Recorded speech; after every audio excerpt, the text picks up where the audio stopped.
Legendary broadcaster, columnist, and journalist Rex Murphy has died at the age of 77 after a battle with cancer. Mr. Murphy hosted CBC Radio's cross-country checkup for more than 2 decades, holding the mic while the radio station opened its phone lines to callers far and wide. Mr. Murphy had said he was presented each week with a portrait of the country as he was tasked with asking callers about their opinions and moderating on-air debates before retiring in 2015 when he would join the National Post.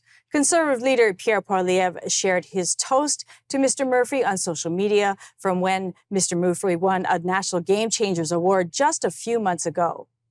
Rex, this is like a full circle for me.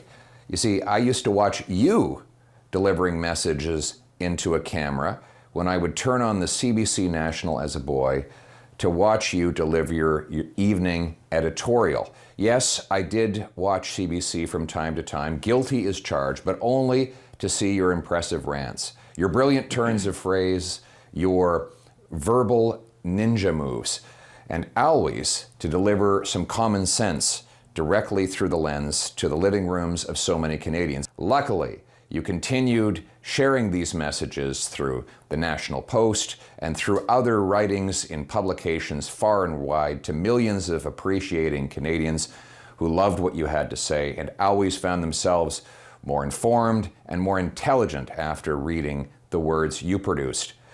You are a national treasure. You are a voice of reason. You are a champion of all things that are great in our country.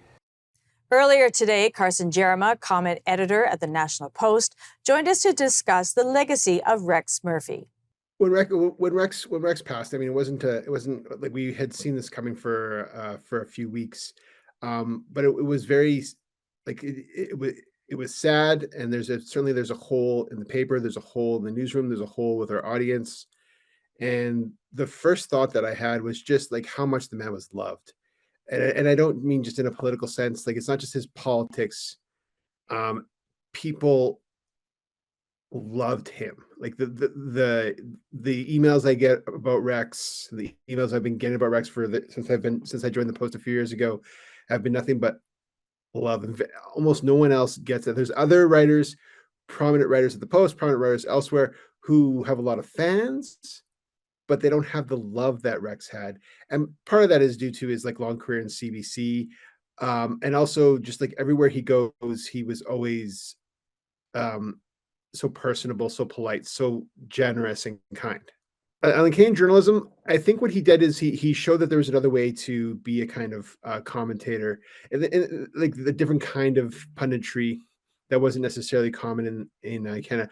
Part of this, like he didn't come to the Post until 2010, but like before the Post was launched, it was this idea, you had like sort of like Globe and Mail columnists, Toronto Star columnists, and everything was very staid and just like, sir, this is improper. And then the National Post comes along and the sponsorship scandal, and they're calling for Jean Chrétien to resign, and it's like throwing punches. And Rex was offering something similar, but still his own style before that. And certainly when he came to the Post, it was like a natural fit for him. And he showed you could have fun, that you could be, it didn't have to follow certain patterns. You could be entertaining, you could be literary, and show that like political commentary could be a riot, could be fun, could be laughable. He sometimes seemed very angry, but it was also a lot of fun, and I think people got a lot of pleasure from reading his columns. Not just the feeling of being informed and thoughtful, but like pleasure. The odd phone calls I would get from Rex when he would just call up the phone and say, "Carson, how the hell are you?" And I'm not going to try and do his voice, but that's, and then he would launch into whatever it was he was launching into. Usually it was, I had a question about a column, and he just like about an edit. Hey, what do you think about this, or what about that? And he wanted to explain it on the phone as opposed to by email. And so he would just kind of call it, and all of a sudden, at first, when I first started at the Post, it was like a little nerve-wracking because sure, Rex has been a columnist at the Post forever, but he's also like, he's one of the few genuine Canadian celebrities. Known nationally as a true voice for the common man, Rex Murphy leaves behind an incredible legacy that surely won't be forgotten. When we return from the commercial break, we'll have our weekly energy update with Dan McTeague, president of Canadians for Affordable Energy. After that, we'll have more top news from around the world, from the end of week 3 of Donald Trump's hush money trial to the 9th and final round of talks in Geneva surrounding the pandemic treaty. We'll have these news items and more, so don't go anywhere.